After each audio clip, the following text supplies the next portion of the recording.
The economics of Axie Infinity. Axie Infinity was created in 2018 by a team of developers based in Vietnam called Sky Mavis. While the growth and popularity of the game was initially slow, within the space of 2.5 years, the game have grown to be the #1 blockchain game with more than 1 million active users and a market cap of more than $1 billion. The game heralds itself as a play-to-earn blockchain game that promises to reward players based on the amount of time that they spend within the game's ecosystem. The new model is unlike that found in the traditional gaming industry, where the earning aspect of the game are usually reserved for the game developers, investors, competitive esport players, or game promoters. After all, games are built for the purpose of leisure, the very thing a person go to in order to take their minds off work. So why should a game economically reward its players? The traditional gaming industry is a multi-billion-dollar industry, but to use the term traditional to describe the gaming industry is a contentious overstatement. The industry itself only emerged in the 1970s, and even then the industry saw several major overhauls to its ecosystem as people's playing preferences change and new technological innovations are introduced. In just a span of a couple of decades, the gaming arcades and early gaming consoles that just one generation ago formed a fundamental part of people's lifestyle are now confined to a niche market of retro collectors and users. The current crop of blockchain games that have emerged in the past couple of months are still mostly at an early development phase, much like most other blockchain technology applications in the market. A quick search of the decentralized applications, or dApps, in the blockchain technology space will reveal mainly decentralized finance apps, including yield farming apps. This was a concern raised by Ethereum co-founder Vitalik Buterin in the Ethereum Community Conference 4 event in Paris in July 2021. Money is an attractive factor to generate interest and attract investment into the technology space, but it should not be the prime factor, as the concept of blockchain technology has other incredible potential uses that could revolutionize and capture the world's economy. Blockchain games promise to amalgamate blockchain technology with the gaming industry. One utility of blockchain technology is its ability to attract investments in the form of tokenization.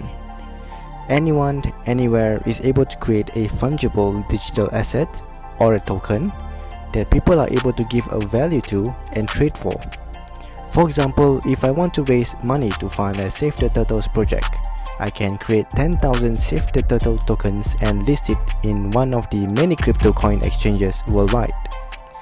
If people want to invest or have a stake in this project, they can buy my token in the exchange by exchanging my token for another valuable cryptocurrency such as Bitcoin or Ethereum or another fiat currency. Around April 2021, tokenization reached a ridiculous hype and fervor, with meme coins such as Dogecoin and Shiba Inu reaching market caps in the billions of dollars. As it stands now, play-to-earn blockchain games can be described as a form of multi-level marketing scheme that is built on blockchain technology's tokenization utility. Multi-level marketing, or MLM, is a marketing strategy used where the revenue of the company is derived from the non-salaried workforce, selling the company's product or service, while the earnings of the participants are derived from a commission system. So, if I want to be part of a multi-level marketing scheme, I have to be roped into the scheme by another person and make a contribution, and in order for me to earn, I have to rope in more people to earn in commissions. MLM schemes could also be structured in a way where if the person I rope in brings in more people or investment into the scheme, I can get a referral commission or compensation. In such a structure, the higher you are in this MLM scheme, the greater your compensation will be, and the greater the model is tilted to represent a pyramid scheme. MLM or pyramidal schemes are not fundamentally evil or wrong, as it is often portrayed to be. It is simply an economic model or marketing strategy which can be used for other purposes besides pure monetary gains. For example, it can genuinely be used to attract interest into a company's new product or service at a rapid scale. Once the scheme reaches its zenith, which means that it reached its maximum number of adopters possible in a market, the monetary rewards will no longer be there, but everyone within the scheme would have been introduced to the new product or service. Play-to-earn blockchain games are a form of multi-level marketing scheme. The success of the game is in its ability to attract new users and sustain its economy for the long term. To play and start earning in any of these games, a player must first invest into the game by buying the game's assets, which can be in the form of fungible or non-fungible tokens. If the game is popular and attracts a lot of attention, it would naturally attract new players and investors into the game. The unique difference between blockchain game projects compared to pyramidal MLM projects is that existing players can multiply their gaming assets and resell them to other players. Thus, the blockchain game can be shaped in a way it is more egalitarian in distributing the MLM profits derived from new players' investments. Investing is not the only thing one has to do to guarantee a share of the MLM profits once they are part of the game's ecosystem. Continued participation is also another factor. If a person invests but does not participate in the playing aspect of the game, the person will not be able to multiply their gaming assets and earn by selling them. In this point of view, blockchain games are able to portray themselves as true play-to-earn models that de-incentivize passive players who do not want to spend time playing the game. Participation can be in the form of clicking a button several times a day or playing an elaborate strategy game. The game has to balance just the right amount of difficulty and return on investment on people's time. Make it too easy or too quick to multiply your gaming assets, the value of the game's assets will plunge.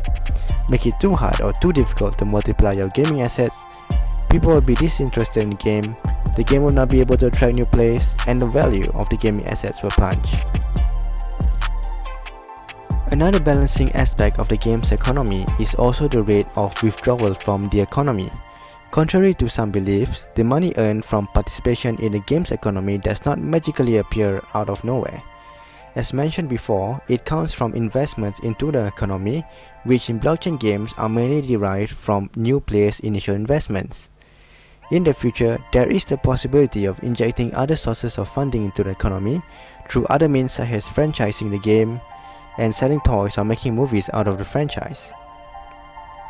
If a game is unable to regulate its high withdrawal rate and allow funds to be drawn out of the economy unchecked, the rate of return for everyone within the game's ecosystem will correspondingly diminish just as quickly as well.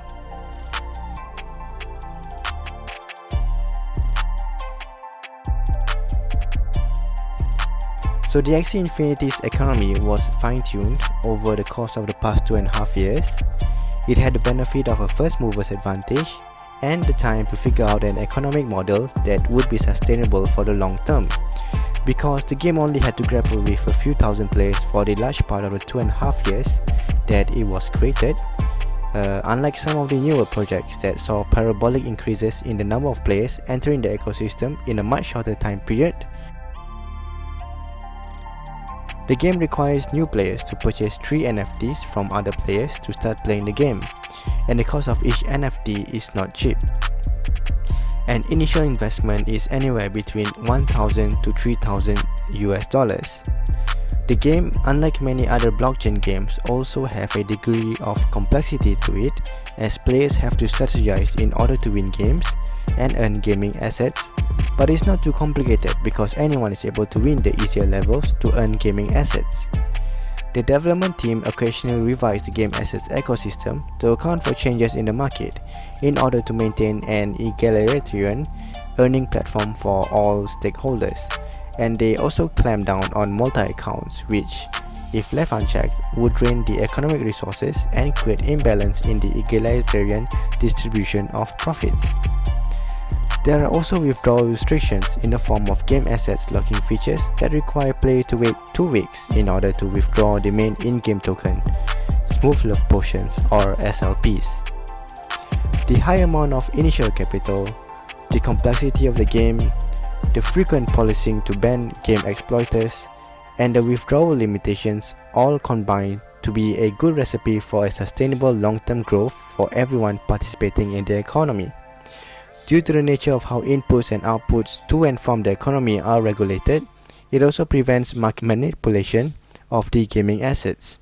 In the future, there is the possibility of injecting other sources of fund into the economy through other means such as franchising the brand, where the game developers may want to look into producing Axie movies or television series, clothing line or toys, whose profit can then be channeled back into the game's economy.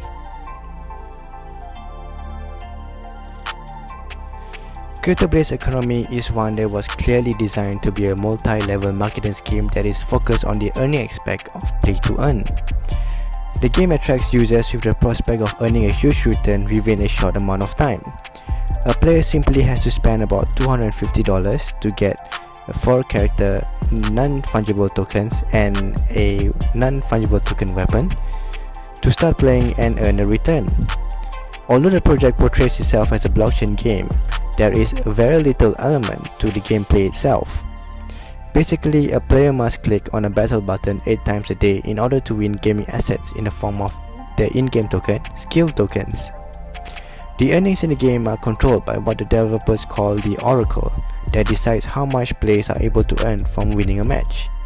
This Oracle acquires data from within and outside of the game, such as the price of the game's token skill and the rate of withdrawal from the economy in order to sustain the game's economy and price of skill.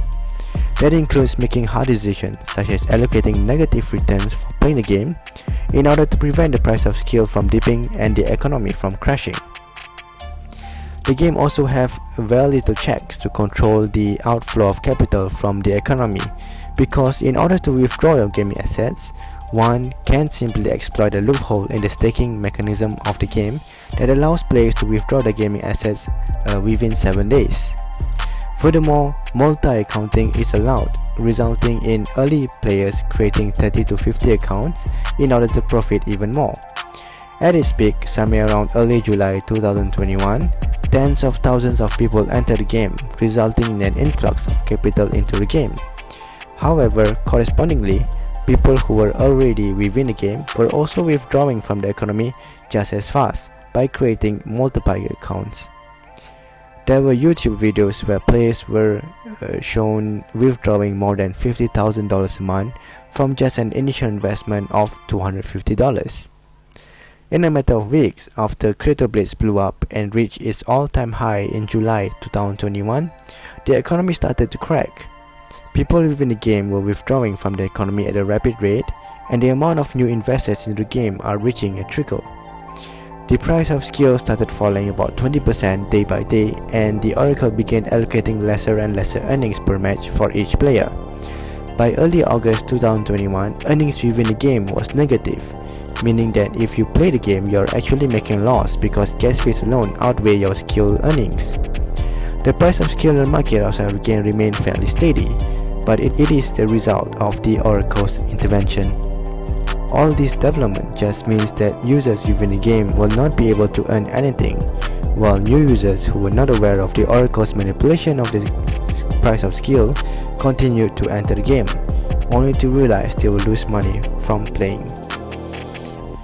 Axie Infinity thus proves to be an interesting case study for future sustainable blockchain technology projects.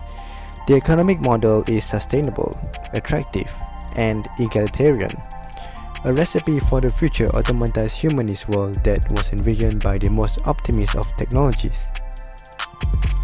In the long term, the economic model can also be replicated outside the gaming genre and can be used to support different kinds of projects. It is thus interesting to find out what kinds of projects can attempt to attract the attention that Axie Infinity is garnering within the gaming genre, outside of the gaming genre, but the threat of success is already there. The economic model works, and it could be a start of a new economic model that we will be seeing in this world. If you like this video and would like to see more of such content, please do leave a like and subscribe to my channel so that I will know what is interesting and will make more of such content. Thank you for your time and watching this video, and I'll see you the next time.